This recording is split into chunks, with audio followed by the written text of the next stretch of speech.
అందుబాటులో పెట్టి ఒక పెద్ద మనిషిలాగా బాధ్యత నిర్వర్తించాల్సినటువంటి ముఖ్యమంత్రి ఆదివారం నాడు కుటుంబంతో సహా సరిపోదా శనివారం అని సినిమా చూసుకుంటూ ఇంట్లో తిరిగున్నాడట. దాని ఫలితం ఏంది? ఒక యువ శాస్త్రవేత్త వాళ్ళ నాన్న వాళ్ళు చనిపోయినారు. తర్వాత చాలామంది 6 గంటలు 7 గంటలు ప్రభుత్వ సహాయం కోసం అర్థిస్తూ ప్రభుత్వ సహాయం అందక వాగులలో కొట్టుకుని పోయినారు. ఇంకా సిగ్గులేని మాట ఏంటంటే ఇదే ఖమ్మం జిల్లాలో 3 మంత్రులు ఉంటారు. ఒక మంత్రి ఏమంటాడు, ఆంధ్రాకి వెళ్ళి హెలికాప్టర్ వస్తుందంటాడు. ఇంకొక మంత్రి ఏమంటాడు, ఇక ఆ దేవుడే దిక్కు, దేవుడే కాపాడాలి, హెలికాప్టర్ అందుబాటులో లేదంటాడు. గతంలో కూడా మా ప్రభుత్వం ఉన్నటువంటి సందర్భంలో బోరంచలో భూపాలపల్లి జిల్లాలో ఇట్లనే కొంతమంది చిక్కుకొని పోతే ఆనాడు కేసీఆర్ గారు ముఖ్యమంత్రిగా హెలికాప్టర్ పంపించి వాళ్ళని కాపాడారు. అంతేందుకు మా చెన్నూరులో గోదావరి నదిలో చెన్నూరు మండలం సోమన్పల్లి గ్రామం వాళ్ళు 2 చిక్కుకొని పోతే నేను ముఖ్యమంత్రి గారికి ఫోన్ కాల్ చేసి విషయాన్ని వారికి చెప్తే గంట లోపల హెలికాప్టర్ పంపించి ఆ 2 ప్రాణాలని కూడా ఆనాడు మా మంచిర్యాల జిల్లాలో మా చెన్నూరు అసెంబ్లీ నియోజకవర్గంలో కాపాడినాం.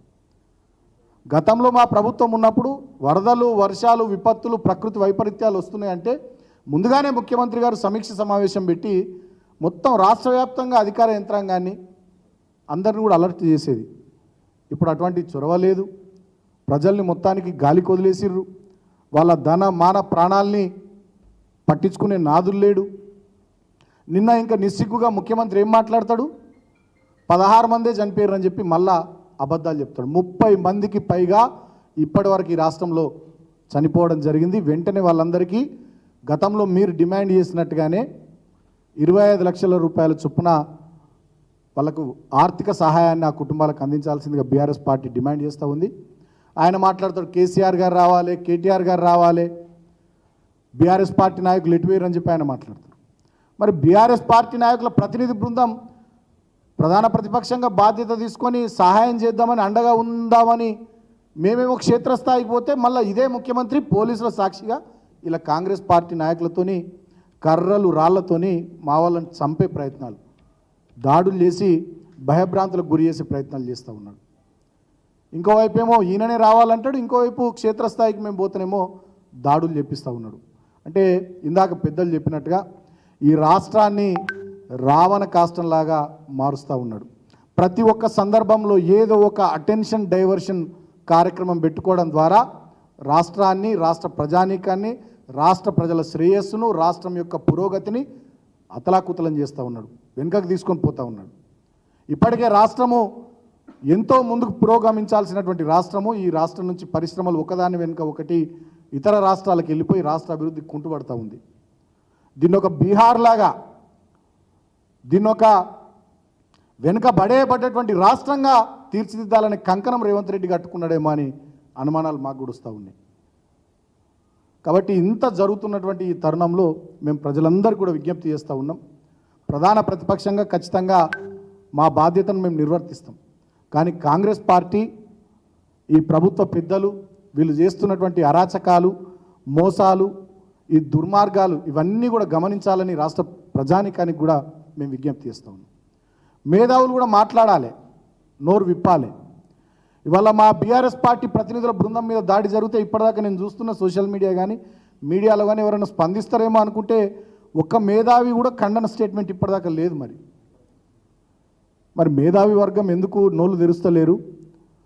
కోదండరామ్ గారు ఎటు వేయరు, ఆకునూరు మురళి గారు ఎటు వేయరు, ప్రొఫెసర్ నాగేశ్వర్ గారు ఎటు వేయరు, ఆనాడు ప్రతిదానికి స్పందించేటటువంటి చాలామంది వాళ్ళు మరి వాళ్ళ ఎటు వేయరు, వాళ్ళంతా మేము కూడా అడుగుతూ ఉన్నాం. మరి ప్రజాస్వామ్యానికి ఇటువంటిది మంచిది కాదు. ఖచ్చితంగా రాష్ట్ర ప్రజలు అన్ని విషయాలు కూడా గమనిస్తూ ఉన్నారు. రేవంత్ రెడ్డి గారు మీ పద్ధతి మార్చుకోండి.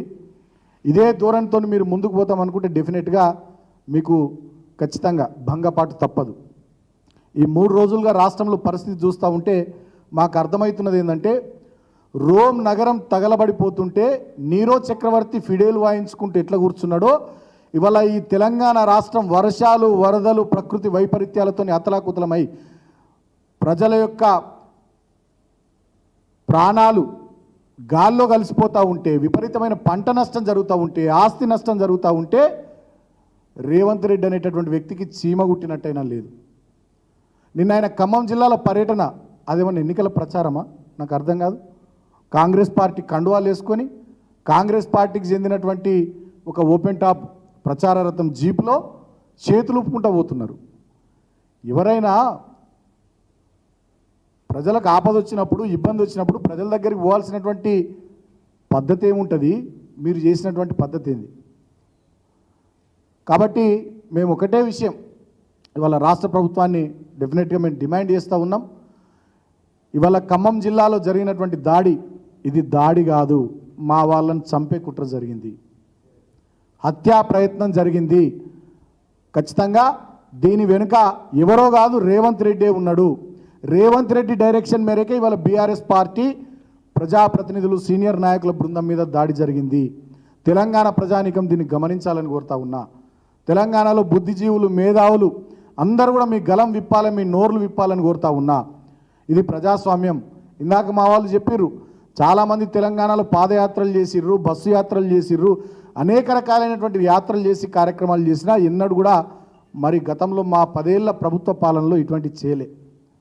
కానీ వాళ్ళు వీళ్ళు వచ్చి 10 నెలలు కూడా కాలే, ప్రశ్నిస్తే తట్టుకుంటలేరు.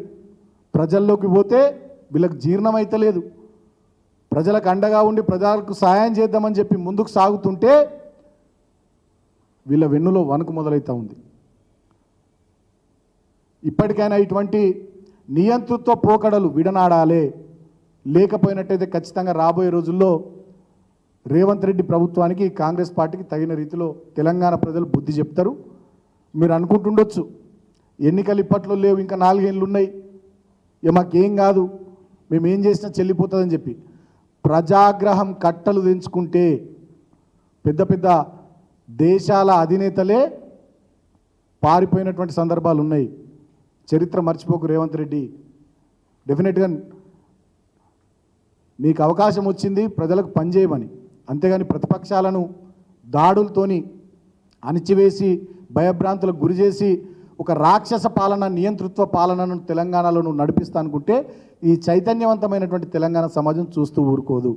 ఇక్కడ ఉండేటటువంటి ఉద్యమకారులు కానీ, వివిధ పార్టీల వాళ్ళు కానీ, ప్రజా సంఘాల వాళ్ళు కానీ, లాయర్లు, డాక్టర్లు, మేధావులు కానీ, జర్నలిస్టు మిత్రులు కానీ, అన్ని వర్గాల ప్రజలు డెఫినెట్గా అన్ని విషయాలు గమనిస్తూ ఉన్నారు.